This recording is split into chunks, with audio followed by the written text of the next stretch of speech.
Alrighty, so good morning everyone, or everyone that's here. I mean, if I was a student, I'd come along and watch because I'd be here anyway, and I'd want to watch so that I can look at it later as well. But so as you saw with an announcement that Rosa gave, that this is, we've got a recording of Mike McDonoghue's lecture. So I'll play that. I'm going to go to a cup of coffee and then I'm going to come back and I'm going to mark mid-semester tests in the corner here. So yeah, enjoy. And if you really want sort of a very postmodern experience, you can watch the recording of the recording. I think that would be fantastic. All right, I'll start it off and have fun. Hi, I'm Mike McDonough, a physician in addiction medicine at Footscray Hospital, part of Western Health, and also the Western Clinical School at the University of Melbourne. I'm presenting 2 lectures on pharmacotherapy for substance use disorders. This is the first of those 2 lectures dealing with smoking. One of the key, I suppose, take-home messages from this is that along with childhood immunisation and the use of aspirin for high-risk adults, that is high risk for cardiovascular disease, the overall efforts to reduce tobacco smoking are among the most beneficial preventive interventions for human health. So one of the most important things health professionals can do.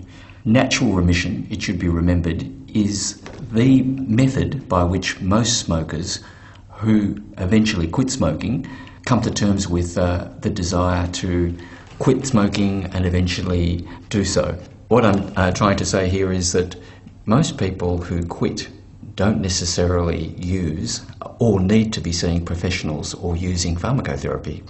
It's important to realise, and you may know in your own life experience, people who have been smokers for many, many years and do quit by themselves. Often there's support attached to it, and many of them have sought additional help from other smokers that have quit, from pharmacists, from health professionals. But in the end, repeated attempts and eventual cessation is the method by which natural remission occurs mostly. So it's important to realise that not every smoker needs to be bombarded with compelling medical evidence, of course, which exists, for why this is an incredibly important thing to do. We know that telling people to stop smoking simply is ineffective and sometimes only increases their defences as to, for example, as to why they don't need to quit now. They've got too many stresses or other factors going on in their life and so on and so forth. For people who are struggling, and this is where the pharmacotherapy role comes into it, people who are trying to quit, the quickest and easiest example for my mind is in hospital, someone's just had their first heart attack, hopefully their last, but or some other health crisis, perhaps pneumonia or an exacerbation of COPD, and they ask you, how can I stop? I've been trying to quit. Each time I do, I fail. People in that situation, we know with medical support, encouragement and pharmacotherapy, the chances of successful quitting and, after that quit attempt, meaningful and long-term remission is significantly increased by evidence-based pharmacotherapy.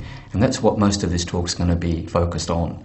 So remember those first 3 points, that helping people discontinue smoking and quit and remain in remission long-term is one of the most health beneficial things on the planet, up with childhood immunisation and the use of aspirin. Natural remission is the most common way people do quit smoking and can be supported by us professionals and friends, family members in encouraging smokers to quit.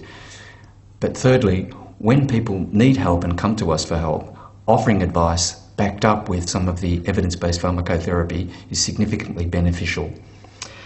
I point to you on this slide, and I believe you get a copy of all these slides, a very good resource provided free of charge on the internet from the RACGP, the Royal Australian College of General Practitioners. So it's got a great website with all sorts of guidelines and resources, printouts for patients and so forth. Common barriers to success. Why do people continue to smoke when they know or may not realise fully just yet, or maybe in flagrant denial? What are the barriers that stop people from quitting? First, one of the most, evidenced barriers to successful quitting is called learned helplessness. That's simply where a person's tried to do something repeatedly and each time they feel they fail. And that can be a learnt response, in that If I quit again, I'm most likely to end up failing. So counteracting that cognition, that learnt cognition, can be somewhat successful, particularly in a trained counselling session with someone who's had some cognitive behavioural skills training. Environmental reinforcers are another very important factor shown to be a barrier to quitting, and that's things like recognising the patient asking you to help them quit smoking, that they're working in an environment where everybody else smokes, or most people are smoking. Very few of them these days, but in the home, recognising that perhaps when they go home, mum, dad smoke, their partner smokes, other people in the house smoke, or in a group household. Terribly important. It's almost commonsensical, I guess. If you're trying to help someone to quit smoking, and they're living, working in an environment where other smokers are likely to be continuing to smoke and offering them, if not encouraging them, to have one more smoke, it's a hugely significant barrier. Ways around that? Behavioural strategies and some training is helpful in being able to negotiate with people ways around these sorts of environmental barriers. Psychological reinforcements. Many people who've been, say, surveyed as to why they think it's impossible for them to stop smoking cite very commonly fear about their mental health deteriorating. They find smoking alleviates things like anxiety and mood problems. Some of us might recall seeing smokers when they're under stress, taking that long drag and look relaxed after doing it. So many people believe that continuing to smoke helps with their mental health, their stress management, their coping. So if they quit, if they don't have it anymore, how are they going to get through? Another one, weight gain. Sadly, it's true. Smokers who quit within the first 3 months will gain some weight, the majority. It is possible to reduce weight gain and even thwart it by dietary and other behavioural interventions. But counselling people in regards to minimising weight gain, and more importantly the fact that this small amount of weight gain is far less health deleterious than continuing to smoke, can be helpful. And last but not least, when you're looking at quitting, by advising pharmacotherapy, which I'm going to go on to, inadequate dosing of pharmacotherapy is another commonly discovered problem in terms of being a barrier.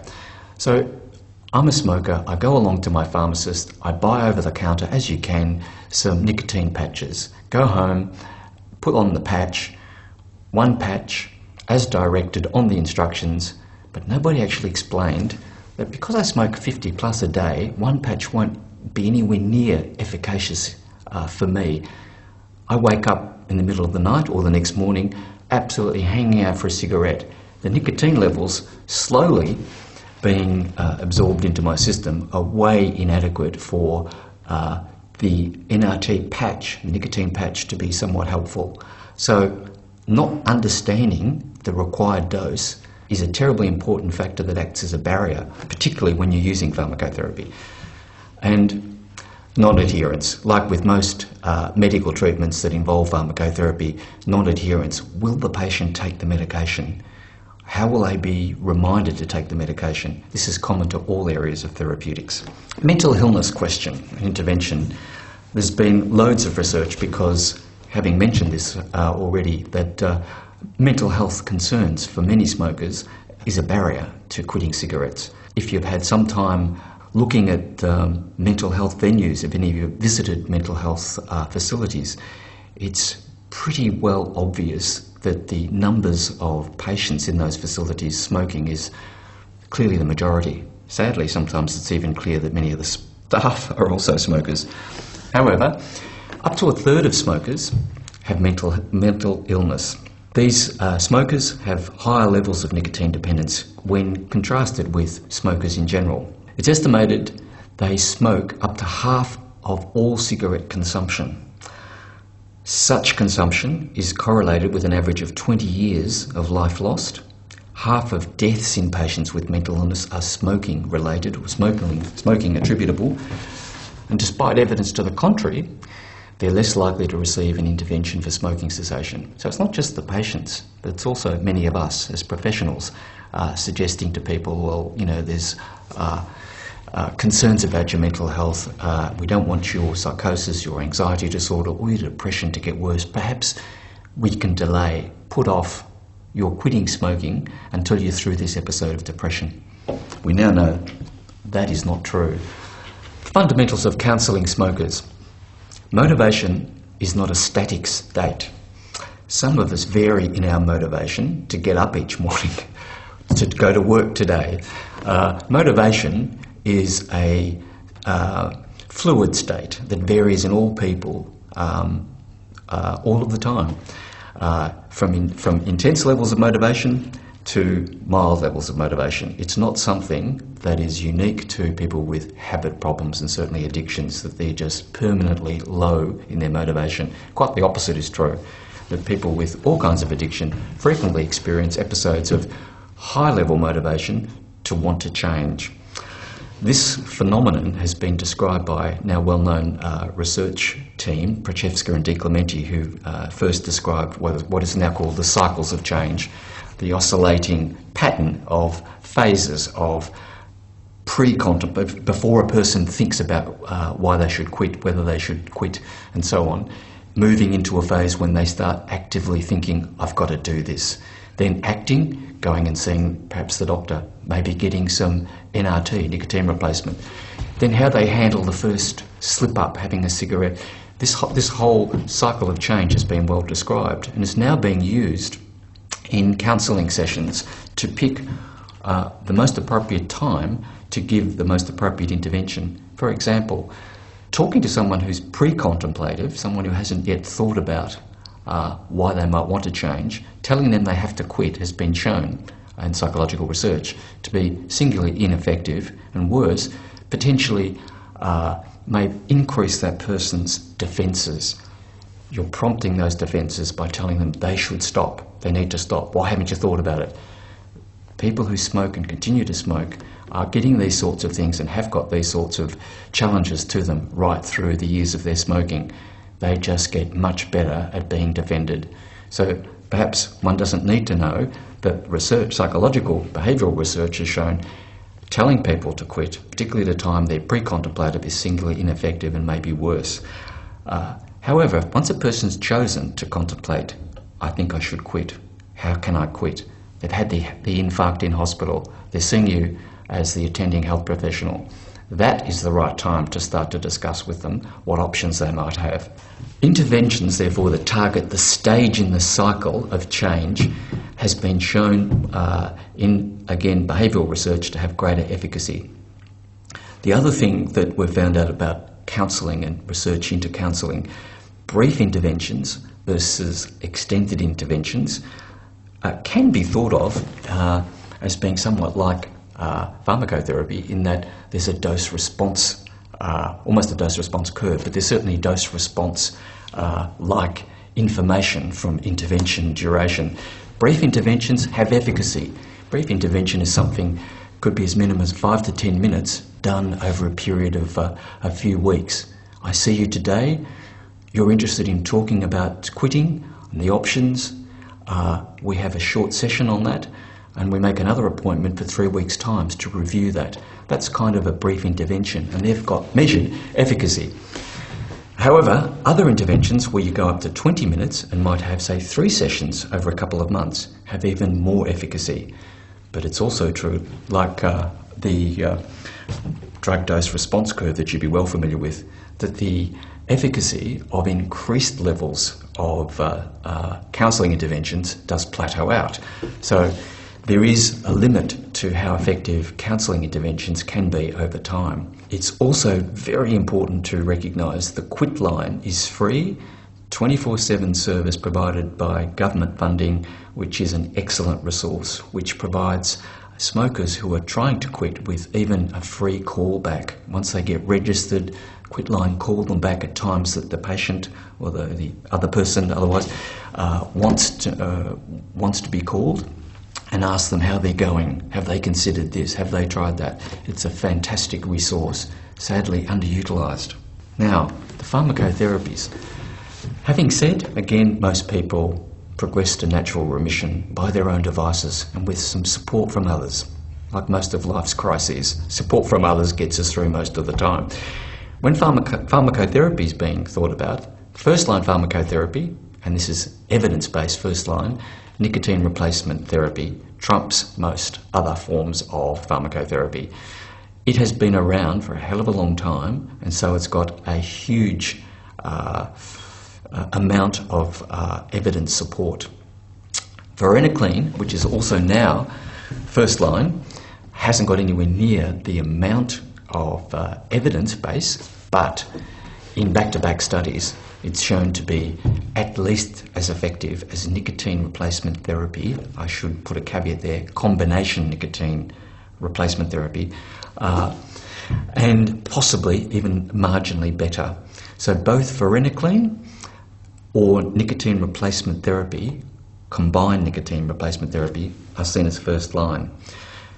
Bupropion is considered second line. I'll come back to these medications in a second. And third line, or other therapies for different situations, so nortriptyline, a tricyclic antidepressant, cytosine, a cheap amino acid substitute that can be used. It's being promoted in some third world countries. E-cigarette, highly contentious. Opiate receptor antagonists like naltrexone. And who would have thought? Even a vaccine has been developed in the US. To give you a little more detail, if you can see this graph well enough, this is a plasma nicotine graph of smokers' mean concentrations of nicotine over a period of time, this 60 minutes. The upper part of the graph in blue shows the spikes, and they're basically bolus levels of nicotine being delivered per puff. So if you contemplate what a smoker is doing in terms of delivering nicotine to their brain, it's almost analogous to an injecting drug user delivering a bolus of a drug into their vein, into their systemic circulation, except this is much more frequent and much more potent. To get an inhaled drug into the brain, the calculated time is around 8 to 12 seconds, where an injecting drug user experiences the effects after about 16, 18 seconds. So it's a very quick and efficient way of getting drugs to the brain, drugs that are, I suppose, centrally active and certainly potentially reinforcing, or, to use another laymanish term, addictive. So to replace those multiple bolus, it's almost impossible. Nicotine replacement therapy, however, gives people an immediate release formulation, such as gum, a nasal spray, a sublingual spray, that a person can use any time they feel the need to have a cigarette. Meanwhile, the plasma levels are maintained by a second form of NRT, like nicotine patches, which take a day or two to fully kick in, meaning they take a day or two to allow absorption and blood level accumulation of nicotine to provide a more or less steady state blood level of nicotine to keep withdrawal at bay and reduce craving, and thereby having a relapse prevention, a cigarette relapse prevention effect. Patches by themselves, like the red line there on the graph, maintain a baseline level, but do not in any way replace that bolus effect, that hit. They do not replace that. So a key pharmacotherapy lesson here is putting a patch on by itself does little to initially help someone to stop smoking. They must have that hit. They must have that quick release effect. Putting a patch on by itself is beneficial over time, but not initially. So combination NRT, nicotine replacement therapy, is recommended, and that's the number one evidence-based thing I'm talking about, and makes the NRT first line. A patch is put on at the same time as a person's given the gum or a nasal spray or a puffer device. Those two in combination are highly evidence-based for helping diminish craving, withdrawal symptoms, and therefore relapse to smoking cigarettes.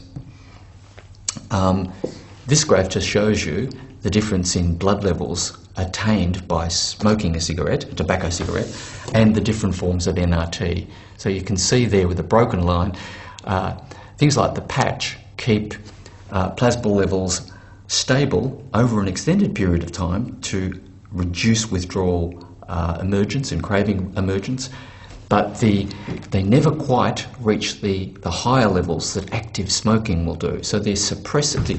The fact you're on NRT reduces significantly withdrawal symptoms and therefore craving. But if a person's not having sufficient reduction of withdrawal and therefore cravings, they're clearly on too low a dose. So we have, and there are recommended guidelines on guesstimating the dosing, whether one patch alone might be needed or two patches, which form of immediate release nicotine replacement, the gum, the spray, the puffer, can be, and is usually determined by patient preference. They're all pretty much of a muchness. Here's a quick look at some of the formulations available: gum patch, inhaler, nasal spray, lozenges and oral spray. It's important to recognise that NRT should be started before the person stops smoking because it helps people start to cut down smoking. That's also evidence-based. All forms of NRT make smoking, quitting smoking success much more likely, increasing overall the chances of quitting by 50%. It costs less than a packet of cigarettes daily. I don't know if people are aware just how much it does cost these days. No benefit of using NRT patches over about 12 weeks. If they haven't quit or substantially cut down by that time, the odds are, again, evidence research-based, the odds of that person proceeding into remission or maintaining reduced cigarette intake is significantly lower. So it is recommended that the person stop and have another crack at quitting at a later date. There's no increased risk of cardiovascular, I should say adverse cardiovascular events in people exposed to NRT. That in the initial stages of NRT availability, people had concerns about putting nicotine into a person who might have, say, coronary disease and perhaps angina. But now we know, and also in pregnancy, that replacing nicotine through one of these systems, one of these formulations, is, as common sense probably would also dictate, far less toxic than having the patient continue to smoke. Again, it's terribly important to recognise that best efficacy with NRT is combination therapy. The immediate release in combination with the slow release, the extended release formulation such as the patch.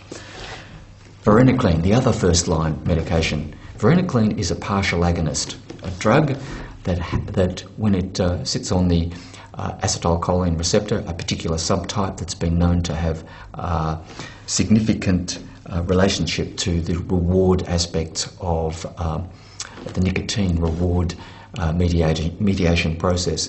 This particular receptor, when activated by the drug, gives a small but significant agonist effect, but while sitting on the receptor, it also blocks that receptor. It's a partial agonist and has some, therefore, relative antagonism effect. So if the person's on this drug and nicotine is in the area, it has no chance of also activating the currently occupied receptor that varenicline is attached to. So when the person starts on this medication, they're taking a drug that will block many of, if they're on the right dose again, the available receptors, or enough of those available receptors to attenuate emergent withdrawal and craving. And the drug will also give them a slight agonist effect, something that makes them feel less withdrawal again, but is not entirely rewarding in the same way, and certainly delivered as multiple boluses in exactly the same method as cigarette smoking. The partial agonists have been very successful in treating nicotine dependence, but are relatively new. And because of that, in recent years, there have been a number of concerns following their release with early reports of these drugs, and particularly varenicline, causing increased risk for psychiatric destabilisation in people with mental health disorders and also in cardiovascular disorders. There have now been several trials. One of the most recent and most extensive is called the EAGLES trial, which looked at thousands of patients in multiple countries. And we now know that the risk of precipitating adverse mental health side effects or any unwanted cardiovascular adverse effects is no different to placebo when compared with varenicline. So the jury is back in terms of varenicline safety in comparison with placebo and also now with NRT. So it's a safe alternative to NRT, ideally combination NRT. So it's a simple option. For that reason, it's essentially one tablet or two tablets, one twice a day, taken by the smoker. So it's simple. So some people will immediately latch onto that instead of having to put the patch on and take the puffer or the gum and so on. So its simplicity makes it broadly appealing. It also has much lower rates of drug interactions. So it's also a reasonably safe drug to consider. Of course, there's no such thing as a drug without any side effects. The most common side effects with varenicline are nausea and GI upsets, occasionally headache and some insomnia. It's terribly important to also be aware that estimating people's level of physical dependence on smoking is important before you decide to put people on any form of agonist treatment, be it NRT or partial agonist treatment with varenicline. See, if I'm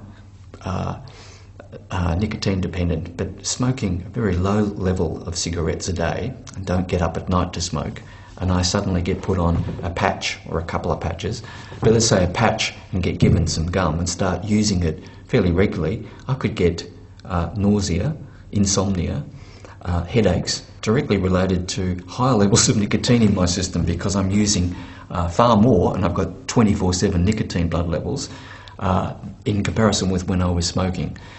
NRT, varenicline, the pharmacological treatments are evidence-based for substantially physically dependent, nicotine-dependent smokers. Most smokers are substantially nicotine dependent, some more so. So we're looking at people on a packet or more a day. Some people smoke 2 or more packets a day. They're the hospital strength smokers we do see on the wards. So side effects with varenicline in particular, but also with NRT, are usually related to GI upset and sometimes headache, abnormal dreams and some insomnia, but there is no evidence, fortunately, that serious neuropsychiatric or cardiovascular adverse events are attributable to these treatments. Moving to the second line drugs. So what happens if people, for reasons, perhaps pregnancy, they can't take varenicline, they wanted to but they can't. They can't for some reason take NRT, perhaps they've been on it or been on several different types and it didn't work for them. They want to try something different. And there might be good reason to consider something different. We move to the second line. Bupropion, an antidepressant that didn't quite make it through trials of efficacy for antidepressant treatments, but serendipitously it was discovered during those early trials that a number of people recruited into the trial reported that they'd lost interest in smoking or substantially cut down smoking and questioned whether that could have been a side effect of this drug. Hence, it was discovered bupropion may have some role in helping people quit smoking. We now know that it does. One of the ways it's suspected to mediate this effect is it has a level of, like other antidepressants, SSRIs and the old tricyclic antidepressants, blocks reuptake of important neurotransmitters such as dopamine, that's known to be very important in the reward pathway for most drugs of addiction. So it's thought that that's probably how Zyban works. It's not as effective as a pharmacotherapy as combination NRT or varenicline, but as a second-line drug, it's moderately effective. It's also supported, which I didn't mention, as is NRT and varenicline, by the PBS. So these drugs can be prescribed within our health system under taxpayer-supported pharmaceutical benefit scheme. If you look back to back at most of the anti-smoking smoking cessation adjuncts, as mentioned, you can see from this graph that compared to placebo, most of the treatments are effective. And if you look at the end at varenicline, you can see that it might be considered somewhat more effective than the combination NRT, but that's pretty neck and neck. If you look at special populations, the mentally ill, the pregnant, people with substance use disorders, heroin addiction, alcoholism, in the latter groups there's very limited evidence, whereas in the populations of people with mental illness and people with other smoking-related disorders, as airways disease, heart disease and so forth, have been found not to have serious risk from these medications. So there are no major contraindications to recommending pharmacotherapy for smoking cessation with either NRT, bupropion or varenicline. The third-line treatments, when all else fails, the old antidepressant, nortriptyline, still has some modicum of efficacy in helping some smokers reduce and stop smoking. Again, third line, so it is really something that is considered when other treatments have demonstrably failed and the patient's still struggling and in need of support. The other agent I was mentioning, cytosine, has been around for a long time. Was recently reviewed in the New England Journal back in 2011, an RCT, showing it does have a modicum of efficacy, but its main claim to fame, there's also been a Cochrane analysis on its efficacy, but its main claim to fame is it acts as a drug like varenicline, as a partial agonist, but not quite with the same degree of efficacy. However, it's cheap, very cheap. So broadly, cytosine is considered to be a cheap alternative to expensive pharmacotherapies that could be marketed or provided by developing countries to their populations. And of course, sadly, it's developing countries where the tobacco epidemic is still gaining some momentum. Opiate receptor antagonists, these have had limited success, very limited success, and the general feeling and the evidence suggests these drugs have no place in smoking cessation support. For a short time they were considered to have third line consideration because there was this study or that study that suggested some people were assisted to quit smoking with them. But now, over the fullness of time, you might say, and draw your attention to the Cochrane database review in 2013, they're not efficacious, so we don't use them. And now, for curiosity more than anything else, the nicotine vaccine. How does this work?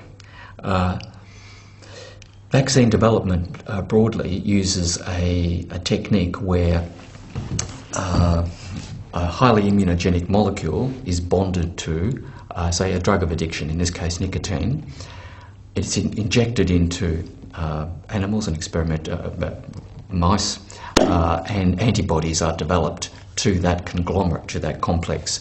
So a small part of the nicotine molecule bonds to that immunogenic protein, but the larger part of the nicotine is still exposed to the immune system. The immune system recognises that whole complex, so as a result, a large part of nicotine, the nicotine molecule, then becomes immunologically recognised by one's immune system. So, patients then get immunised with that immunogenic compound, and over time, over a number of weeks, they develop antibodies. So with an effective level of circulating antibodies, if you smoke, the nicotine that's immediately accessed to your bloodstream gets blocked, bound up to the antibodies. So the nicotine doesn't reach the brain, and therefore you don't get the reward. Therefore, there's no point to continue smoking beyond, say, simple habit-related effects. Some people smoke for habit reasons, but that's not the main reason behind, say, getting addicted to smoking. So this treatment, and in particular in relation to some other drugs of addiction, is gathering some interest in the US at the moment, but most clinicians feel it's probably not likely to be successfully marketed to the population more broadly. There may be subgroups that might find this sort of treatment appealing. The biggest problem is there's nothing else like it currently in medical treatment that requires multiple vaccinations, because this sort of pharmacotherapy, if you like, only works if a person's continually re-immunised. So the trials already show that people have to be re-immunised at least monthly to maintain high levels of circulating antibody. So do we really think people are going to be doing that, coming back and forward to see doctors or even the practice nurse at least every month to maintain levels? And for how long is this going to continue? And then there's the issue of what do we know about the effects of being vaccinated so frequently over such long periods of time, potentially? We don't know. So if you get my drift, it's not considered to be the brave new world ahead for pharmacotherapy and in terms of treating smoking addiction, nicotine addiction more specifically. And that brings us to e-cigarettes. It has been I suppose obvious to most of you that these devices have become much more widely available and used and appeal to different groups, including young people, adolescents, and many of whom haven't actually smoked tobacco as yet. So there has been a concern for some time with the fact that these devices are used and marketed by to adolescents. Could that mean they're more at risk of taking up cigarette smoking, or through vaping get exposed to nicotine?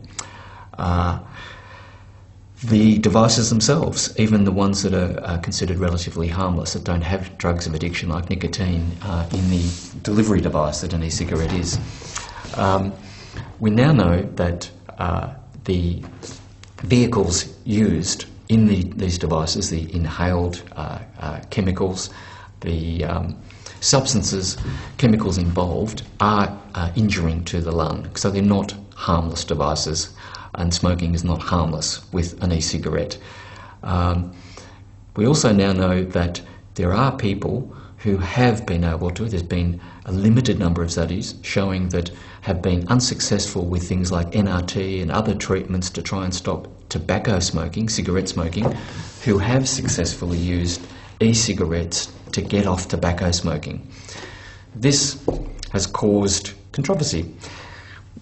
Many, certainly in public health and in addiction, have been debating over the last 5 to 10 years really about whether or not this is a good message to give the population, to encourage people to use e-cigarettes as a way of getting off smoking or as a way of avoiding smoking. Currently there's significant differences in policies in the United States and the UK and Europe. We're kind of still a bit divided. But broadly in the UK and Europe, e-cigarettes are seen, with the modicum of efficacy from research to this date, showing that they can have a role in smokers who are currently tobacco cigarette smokers, in assisting them quitting, and in smokers also transferring from tobacco addiction to tobacco cigarette smoking to even longer term e-cigarette substitution use with nicotine in the e-cigarette as a less harmful. So it's a lesser of two evils analogy that's been more or less accepted. That certainly inhaling tobacco smoke from a cigarette is far more deleterious to health than inhaling a minimal number of other chemicals that have some injuring potential, but nowhere near the weight of injuring potential that tobacco smoke has. So that kind of argument gelled with the UK health authorities and many in our country. So rather than condemning e-cigarettes nor promoting e-cigarettes, we see that there is potential for e-cigarette devices to assist some current smokers to quit, therefore, and also to cut down their exposure to tobacco. Therefore, they're not seen as all bad. But promoting them, none of us agree that that is a good thing because of the concern about the fact some people who become habitual users of e-cigarettes may transgress, and there's limited evidence that that can and does happen.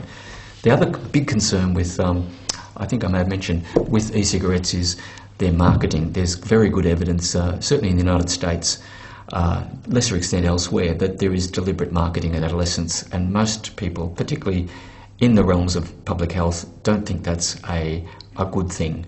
That limited evidence again shows that some adolescents exposed to e-cigarettes do jump to tobacco smoking, but it's still early days. So these products remain somewhat controversial, but the argument that is, say, won out at the moment in the UK and Europe, and with many of us in Australia, is that they're the lesser of two evils, particularly in the context of people that are actively smoking and addicted to tobacco smoke. But we would strongly urge that these devices are discouraged because of the potential risk that people could get hooked, particularly if they're using nicotine in the vapour. Then, before finishing up, one can't address the issue of smoking without paying due homage, you might say, to cannabis. Marijuana is an American term, essentially, but the drug and the plant specifically is cannabis that we're talking about. So, probably the most contemporary issue in cannabis at the moment is the recent media expose on medicinal cannabis and the fact that in this state we've legalised very limited medicinal cannabis use with certain checks and balances and complicated pathways requiring TGA approval and then Department of Health approval. So it's not easy to access, but it's still been regulated and legislated that access to medicinal cannabis in the state of Victoria is now legal. However, what we're talking about with broadly cannabis smoking in the community is smoking a plant that has been, in general, cultivated through hydroponics. And as in the United States and in Australia, most cannabis that is grown is hydroponically grown and cultivated to be high-yield plant for THC. So the THC content is so high, very marketable, so high that one of the other constituents, that's one of the key constituents in the so-called medicinal cannabis, CBD, cannabidiol, has virtually been bred out of most illicit cannabis.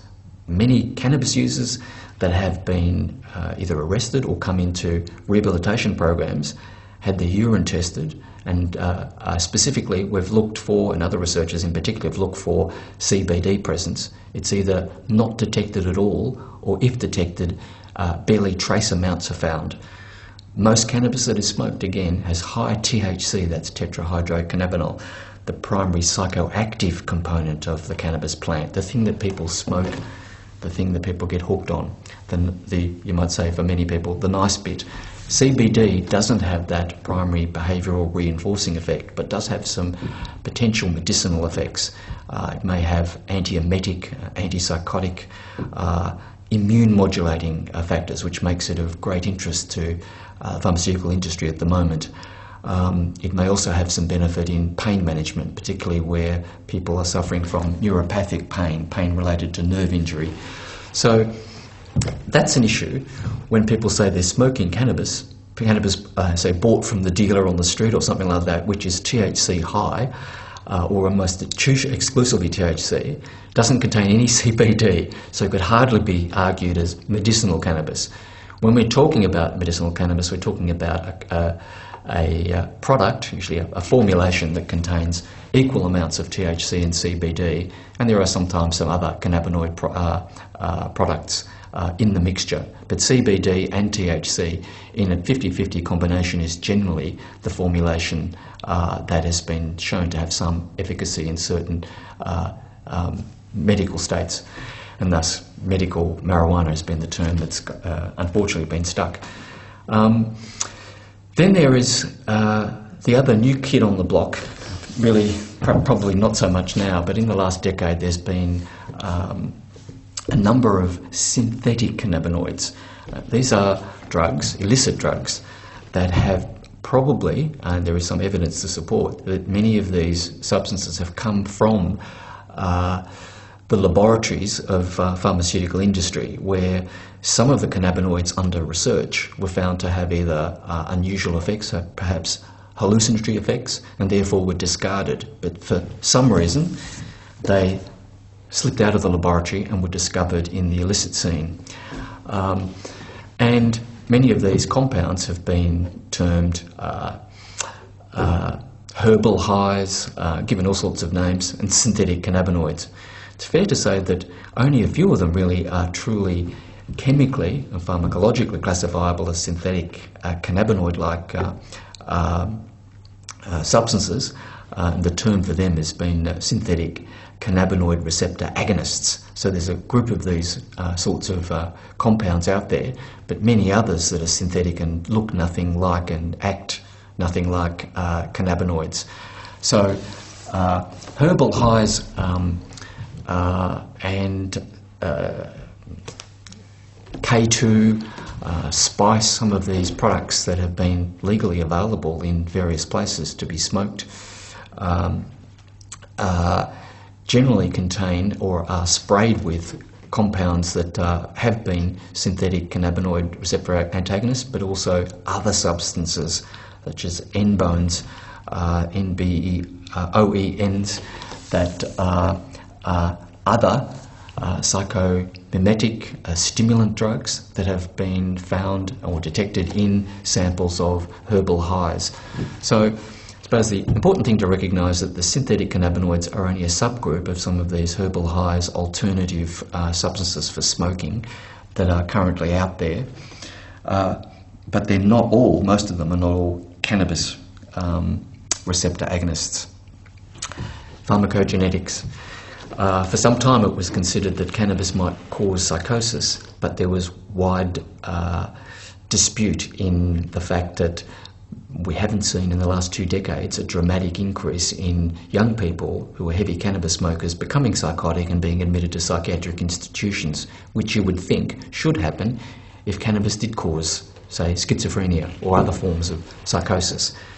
More recently there have been epidemiological evidence and some pharmacogenetic evidence to show that it is really only a very, very small subgroup of individuals who smoke cannabis, particularly significant amounts of cannabis, that seem to be more at risk of developing psychosis. This neat little piece of research, published in Biological Psychiatry back in 2005, was a prelude to some of that research that's now become well reported. And it shows essentially if you've got the recessive genotype here, the wild type that most of us would have is MET. But the VEL recessive genotype, which is quite rare in the general population, adolescents that carried this had a much, much higher risk of developing a psychotic episode. So it does appear that the psychotomimetic, the psychosis proneness in individuals is drawn out by exposure, particularly to significant amounts of cannabis. So the at-risk, the vulnerable population that appear fortunately small, are more at risk of developing a psychotic reaction on cannabis, and these people are probably best described as patients who have in their family history significant mental illness, particularly starting at an early age, and young people who've got sort of mental symptoms early in their development. That's probably the best marker we have at this stage, outside of the research domain where pharmacogenomics largely is being done. But from a clinician perspective, we know that young people that have had significant mental health symptoms in adolescence ought to be strongly advised to avoid cannabis smoking. And it's the THC component that is most linked to this psychotic effect. Important drug interactions. There are a number of drugs used in treatment, particularly for psychiatric disorders, most notably clozapine, but also olanzapine, also methadone for treatment of heroin addiction, some antidepressants like fluvoxamine that interact with cigarette smoking. Specifically what happens, cigarette smoke contains polycyclic hydrocarbons which induce cytochrome enzymes, the CYP enzyme group P450, particularly 1A2, 2B6, both of which are involved in metabolizing a number of drugs which are induced when you're smoking. So if a person's smoking regularly, as many people, having alluded to this earlier in the presentation, many people with mental health symptoms smoke. If they're smoking regularly and are on a dose, an effective dose of their antipsychotic or an antidepressant medication, then they quit smoking. Fantastic. All the health benefits that are now going to be realised, but the drug that's being used to treat and hold their depression at bay, let's say, or the psychosis at bay, the induction, therefore the metabolism of that drug, will slow and the levels of that drug will rise, giving rise to potential toxicity. And there are a number of case reports of this happening. And with drugs as potentially toxic as clozapine, it's a very significant risk. So in particular in psychiatry, principally the only clinicians that prescribe potent drugs with significant side effects such as clozapine, they're well aware of this and well aware of advising people to reduce the drug dose before they engage a smoking cessation interaction. Warfarin, a blood thinning drug, is another drug that is interfered with by the CYP1A2 interaction, the induction of that. If they stop smoking again, there's a risk of destabilisation in their blood thinning. So these patients need to be alerted to this potential interaction, and particularly the doctor prescribing smoking cessation medication. There's also pharmacodynamic interaction risk. It's been well known in methadone treatment programs that methadone patients who smoke experience slightly less sedation at peak levels, but when they stop smoking, they get increased sedation on methadone. So, in summary, smoking cessation is one of the most beneficial preventive interventions for human health, and it's up there with childhood immunisation, vaccination, and the use of aspirin in prevention of cardiovascular disease. Even brief counselling interventions have efficacy, and that efficacy increases with time, but has a ceiling effect. Every quit attempt increases the probability for remission. Good evidence exists for the use of combination NRT and varenicline, a partial agonist. Both are safe, effective, and easily tolerated by the majority of individuals. Bupropion, or Zyban, is an effective second-line agent. There are third-line agents that have a modicum of efficacy, but in general, the top three medications mentioned, the varenicline, NRT combination, and bupropion, are mostly what are recommended and are prescribed for people who need extra support in quitting smoking or making a successful quit attempt. Cannabis smoking. You can read the summary. All right.